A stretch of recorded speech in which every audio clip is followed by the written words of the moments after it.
Yes, yes, yes. There we go. We have today Karen Judge from Canada. Is everything working now on your iPhone?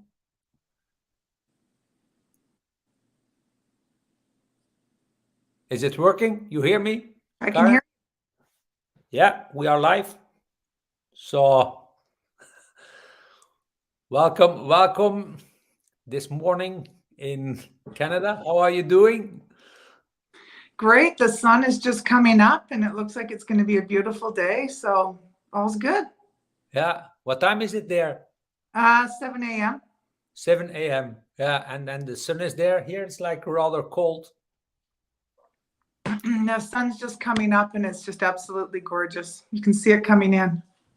Yeah, yeah, very nice, very nice. That is that the place where you will help the conference? No? No, I'm not there yet. This is my home office. I would have loved to have been where we're going to have the conference, just a little early in the morning. Yeah, okay, okay. Yeah, it looks similar. How are you doing? I'm good. Yeah, I'm really good. Things are really been busy for me here. Now that things have settled down a little bit with COVID, people are really wanting to connect. And our space, as you know, I have the Happiness Experience Center where we host corporate team buildings, and we have a whole corporate training program all on proactive mind health and the science of happiness. And yeah, we've just been having a lot of fun booking these team buildings and watching people get back in together and have connection, which people are just craving. And Uh-huh. it's so magical to watch because, of course, our space looks like an adult playground, and Yeah. the in that place is awesome. And probably the biggest challenge we have is people don't want to leave once they're there. They're just like, I don't know what this is, but I don't want to leave. And they don't even realize that they've been craving this. And honestly, Jim, we had one corporate team, and at the end of it, we had like three of the staff members that were teary eyed. And they were just like, we just didn't realize how much we needed this just to get back, together and be in person and to connect. It's just magical to watch. We've had strategy sessions in there with corporations just wanting to get out of the boardroom and get into some place that's more creative. And again, it's just been magical to watch the teams come together. And a lot of these teams are new to each other. Like the whole team was hired during COVID, so they've not met each other in person. So yeah, it's been really neat to watch. So we're just excited to keep going. We're so excited to be part of the conference and to be having the event in the space. We're just doing a really intimate little luncheon, but really, high energy and intimate and fun, and just start having this conversation of what does happiness at work really mean. So, yeah. Yeah. And look, people from India watching, people from France, from Belgium. Peter Clark is there. Peter. Oh, good morning, Peter. My neighbor. He's just down the street. Yeah. Yeah, I also asked Peter, but he's a humble guy, and he prefers to hide a little bit. So Yeah, he's awesome. He's one of a kind, that guy. He's just yeah, awesome. yeah, yeah. I will try again to get him one in the show, and two in the venue Right. in Yeah. Now, maybe for the people watching, maybe can you give the people like a little bit of your background? Who are you? What are you doing? And then why are you why are you organizing that Happiness at Work conference, that streaming conference in Canada? Yeah. Well, yeah, I'm so not a title person, but I guess the best way to really describe it is I'm in the people business. I'm all about people. And I have lived in the space of happiness at work for quite a few years. I speak to the subject a lot in corporate. My whole message is, there's the term happiness and work. What I've learned in Canada is the two words have been hard to put together. People are just like, happiness, work. It's been, they don't know what that really means. Or, I hear comments like, is there such a thing? And my whole message is Well, I'll just go back to Sean Acar. So I've studied under Sean Acar, and Sean has talked about how his whole work is focused on how he always thought that if we were successful, we'd be happy.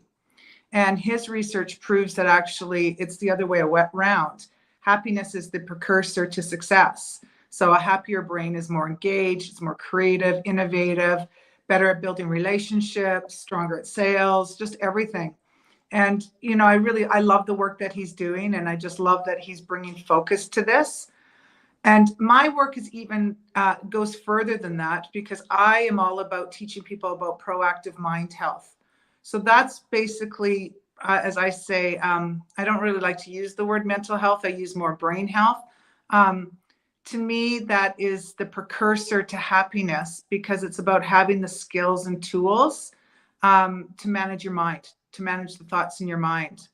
So probably just to sum it up the most, Jim, because I could really talk on this subject for hours, and I often do.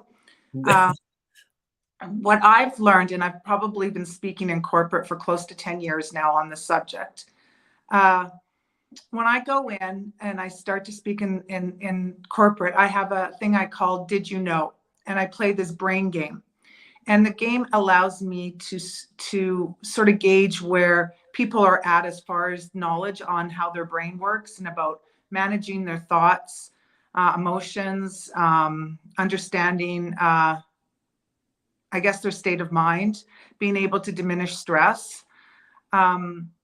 And it's interesting because through this game, I realize how very little people know about their brain-mind-body connection and how powerful they really are. And that's really my message and my teaching, because I believe until you know how to diminish stress and handle your states of being, then you can't achieve happiness. And so then, and then there's the success factor. So really my whole thing is about teaching people skills and tools, and so that they don't have a mental health challenge. I mean, mental health is really a serious business issue right now. It's costing the economy billions of dollars every year, and corporations. And, you just look at stress leaves. I hear it all the time, and it's just so on the rise. And I believe that there's answers and solutions, and it's called prevention, and give people skills and tools. So the one word to sum it all up is, right now, I feel like the buzzword in corporate is resiliency. And you're hearing everybody talking about resiliency, which is really great. I mean, resiliency is a piece of the puzzle to me. But I've always thought resiliency wasn't enough. Because to me, resiliency is about you have something happening and you need to get back to the line, is the way I say it. Mm-hmm. But I think to myself, what if the line where you were wasn't a great place to begin with? So to me, resiliency just isn't enough. And I've thought to myself, what's more than resiliency? What's more than resiliency? And I've come up with it. And it's a word called anti-fragile, or anti-fragility. So it means that not only do you get back to the line, but you grow through whatever you went through, and you come out on the other side even better than you were before. And to me, I think that's really a big word right now, to teach people skills and tools of how to do that.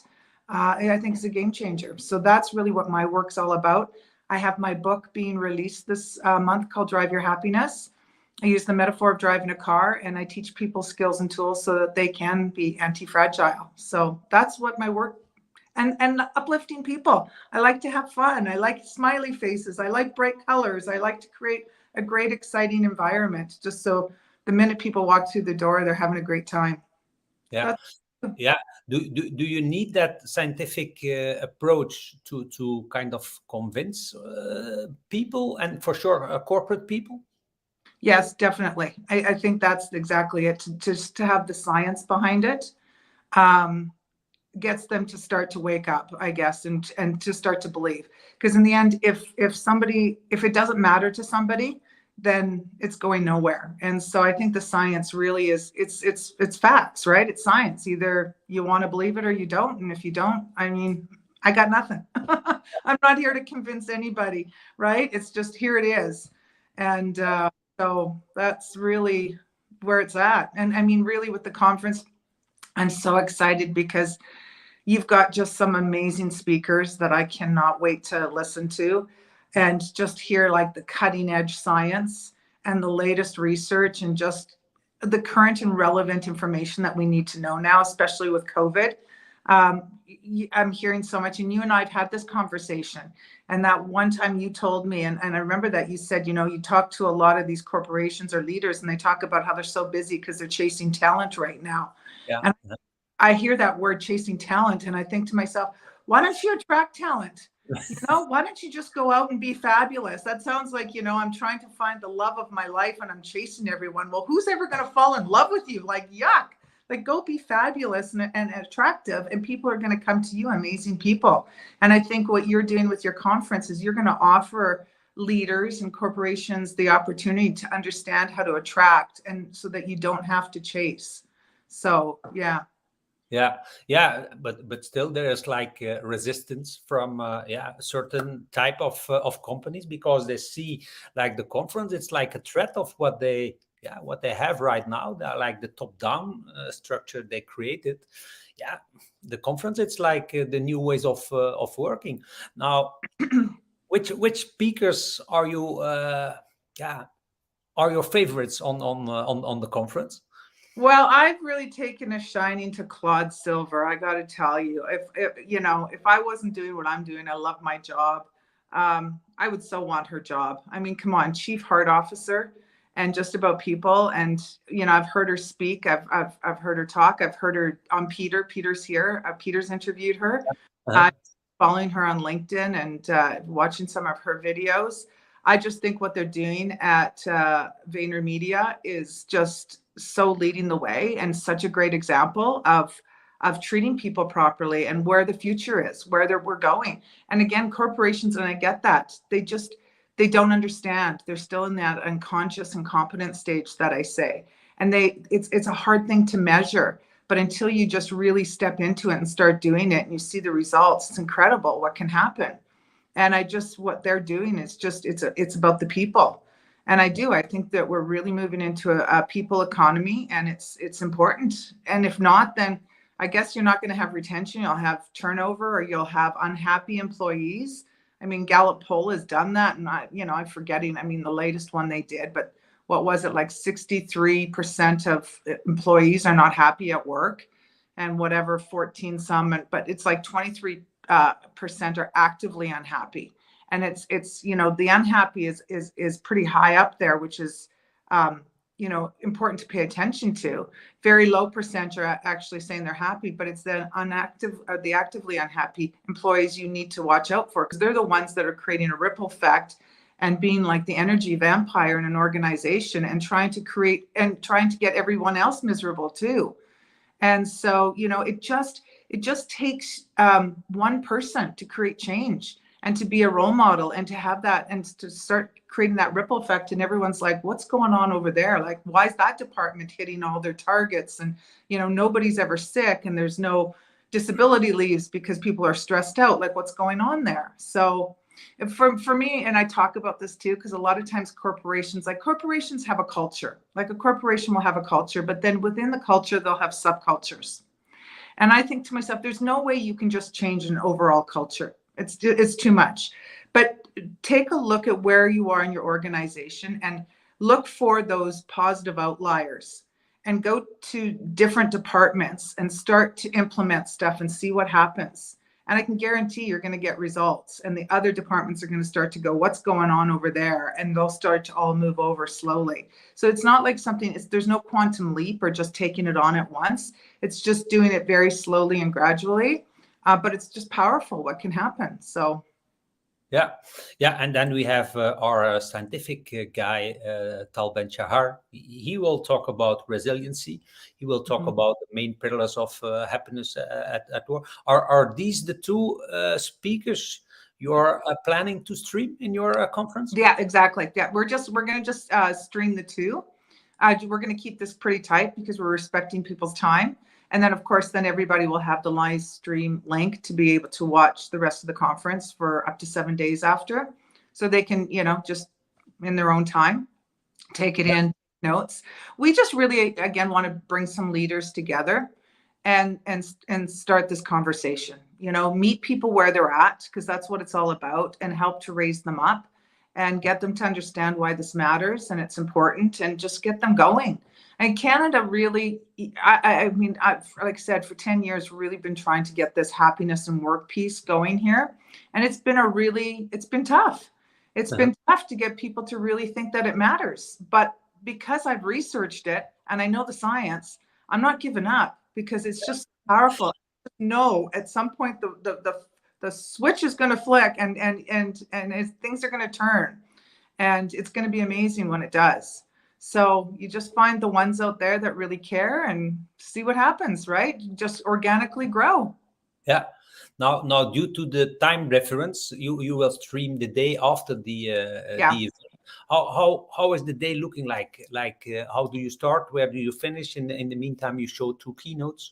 Can you explain a little bit how you are planning to do it?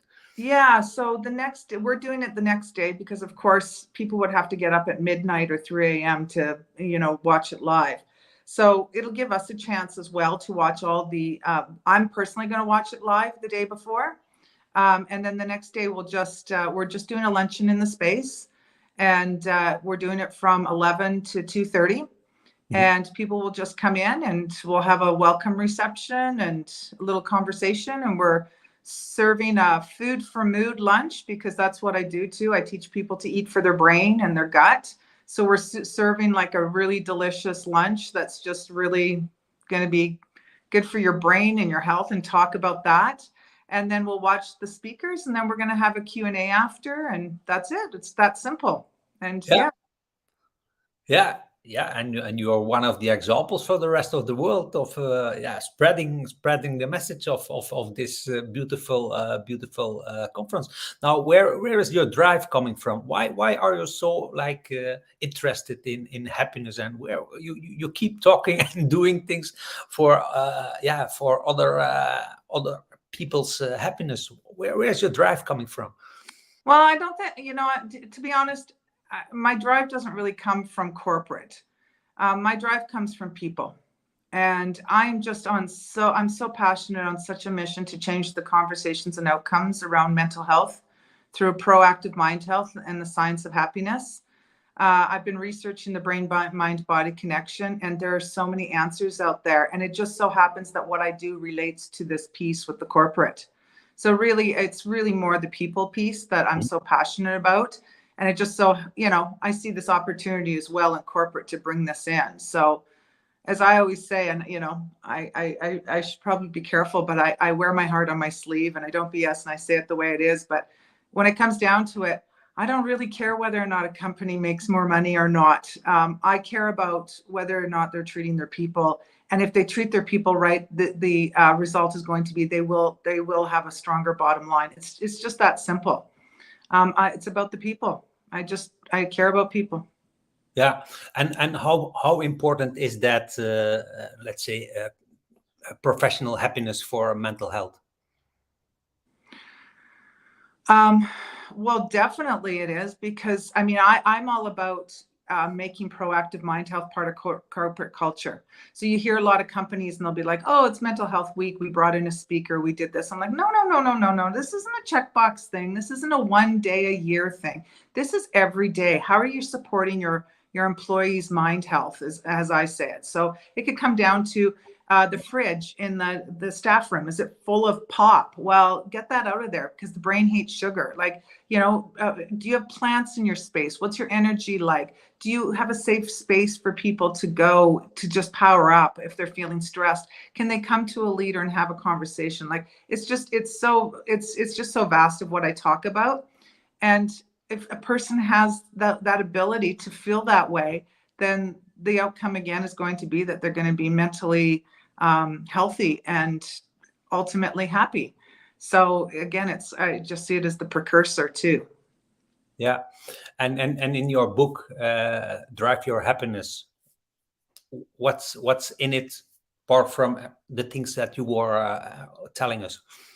Well, I just take it again. I did 10 years of research around neuroscience, positive psychology, human development. I have extensive mental health trainings. And I just use the metaphor of driving a car to really simplify everything. And I used a metaphor because the brain learns better through the use of a metaphor because of vividly images. And yeah, it's just easier for the brain to learn. And so using the metaphor of driving a car, I walk somebody completely through their whole self. So I look at mind, emotional, physical, intellectual, relational, environmental, spiritual, purposeful self. So it's like the whole self-development. And I believe that if you understand the whole thing and you're developing whole self, then you're going to be able to better manage your stress, understand yourself. And that's a lot of people just don't even understand themselves. They don't understand the why they feel the way they do, or they feel blocked or stuck, or whether it's, you know, unresolved past trauma or believing that you're not enough or whatever that is. So the book just really takes you on a journey through this. And at the end of it, I guide you to create your own roadmap, because no two people are the same. I say we're all like snowflakes. And so it's about creating your own roadmap and what resonates, and creating a plan of action, and that you're taking action, just like brushing your teeth or having a shower every day. You're practicing mind health every day so you can reach your potential and live to your fullest self. Yeah. Yeah, and then you have your platform, Dose of Happiness. What's on there? What's on there? Yeah, so it's a pilot project right now. So we have in the middle of heart of downtown Calgary. I'm located. It's a 7,500 square foot space, and it's an experience center. So you bring us your group, and we have a huge menu of experiences you can have. So you can either just have a creative experience. And just connect with your team and have fun, or you can come in and you can have a workshop and something really educational. So again, we meet people where they're at and provide them, or have repeat customers. We already have had some corporations. We're on like their 5th session with us, because they're saying just how successful they're being. And so that's what we're doing. We're just trying to spread this message of what it means to be mentally healthy and happy, and then to have that and you know, translate that or transfer that into your workplace, and to feel satisfied, and to be showing up to work. To me, ultimately, it is to show up for work for what you give versus what you get, to have that sort of mentality, and to be able to handle the stresses and to enjoy what you're doing. I mean, we're all here for such a short time, and we should be enjoying what we're doing, and we should be contributing, and we should be feeling good, and we should be collaborating and connecting. Our brains are wired for that. We crave it. So it should matter in the workplace as well. So, and it's, you know, work-life integration. I hear that. I always hear work-life balance, and I'm not really sure you can balance them. Like, to me, balance is like, I want to compare an apple to an apple and which one's, you know, but to me, they're so different. And I really think work-life integration is another conversation to have, because that's where people are. They're working from home, and what does that look like? And so that's a big conversation too. Yeah. And how's the situation in Canada compared to America? We read a lot about like the Great Resignation in America. Is that similar in Canada? Yeah, I personally think it is. I mean, I keep hearing this whole Great Resignation, but just in my circle, I mean, working with the corporations I am, and hearing how their entire team is pretty much all new. People that I know are switching their jobs. Like, everywhere, you know, I turn, someone's telling me, oh, I've got a new job, or I'm looking for a new job. So I really think that what happens when we're in crisis, and what COVID was really that. And I don't really like to talk about COVID all the time, because COVID just needs to go away. And I don't even mention the word in my book. I'm refusing to even mention the word in my book. But what COVID was, is it was a crisis. And we don't really, you know, success is never a good teacher. And I talk about this in the book. Success never makes us look at ourselves, go inward. We just keep going on, right? It's not until we hit crisis do we really have to kind of check in. And so COVID being that, a lot of people checked in with their lives, and they said, okay, what's going on? Where am I at? And a lot of people were like, you know what? I'm not happy with what I'm doing. Whether they don't like their boss, or they don't like the mission of the company, or whatever that is. But people are really sort of questioning, and they're looking for more. They're looking for fulfillment. They're looking for purpose. They're looking for meaning. They're looking for their lives to be more enjoyable, not these long commutes or long hours. And so they're looking for connection. They want connection. They want to feel like they matter and that they belong. That's why I love what Claude says, because that's what it's all it's about, mattering. I mean, that should be another word in corporate, all about mattering. So yeah, and we are looking for a world-class reporter to do interviews on our conference. Do you know somebody who you can send? yeah, Peter. Yeah. So just try to push him to come to Antwerp. He's the best. He's the best in the world, in my opinion. Yeah. So you see, he tries to hide, but like even if we are like in a coffee break, then I try keep to get him in Antwerp. So so for all the people in Canada, join, let's say, Karen's club in that will be then in the 29th of I June. love that you said that. No, not Karen's club. We actually call my space now the clubhouse. Okay. I want to come and hang out all the time. I'm like, I guess it's the clubhouse now. Yeah, yeah. So for the people in Canada, for sure, the people in Calgary, join Karen's clubhouse, and yeah, all the best for the streaming. Yeah, Jim, we're just thrilled to be. I say we're the Canadian ambassador for the Happiness at Work, or the Canadian hub, and we're just excited to be part of this because I'm so collaboration. I'm so big on collaboration. I think that nobody can do this alone. And a lot of people will be like, oh, did you know so-and-so is kind of doing what you're doing? I'm like, fantastic. I hope millions of people are doing what I'm doing, because this message needs to get louder. And so, when you and I connected and what you were doing, I just thought, how can I support this? Because I just really think that you're onto something great. And I know how hard this is, how nobody understands the behind the scenes of how much work and stress and everything to put something like this together. And I just think that this message is so needed out there, and it's uplifting. Who doesn't need a little bit of uplifting information right now? It's not going to hurt you. So, just to take that time and to just take in this knowledge and to use it to power up and to move forward in a really positive way. So thank you so much for what you're doing. And we're excited to see where we don't know if we have one person or two people, that's two more people that didn't know maybe before. We're just going to start. You got to start, and we'll see where this goes over time. But it's super fun to, feel like I have a friend that we can talk about this conversation, right? Without people looking at got 5 heads. Yeah. And in the meantime, we are translating my For the Lean scan in Hindi. So on Friday it will be done in Hindi to give like the people really the language they understand there, to be able to express like how they are feeling at work. But that again, it's like a massive work to do that. Yeah. But it's we are halfway, and on Friday normally we should finish that job. So congratulations on that. I know you're really you've got a big vision and you're moving forward and things are happening for you. So congratulations on that. Yeah, thank you. So thank you very much for being here, for morning coffee. Yeah, for coffee, and for even like using your iPhone to stream. I know. Had a bit of technical difficulties here this morning, but you just, when you got the skills, you don't panic and you just figure it out, and it all worked out. And so, yeah, we figured it out. Yeah, thank you very much. And let's speak soon. Okay. Thanks, Jim. Bye. See you. Have a great rest of your day. Yeah. Bye.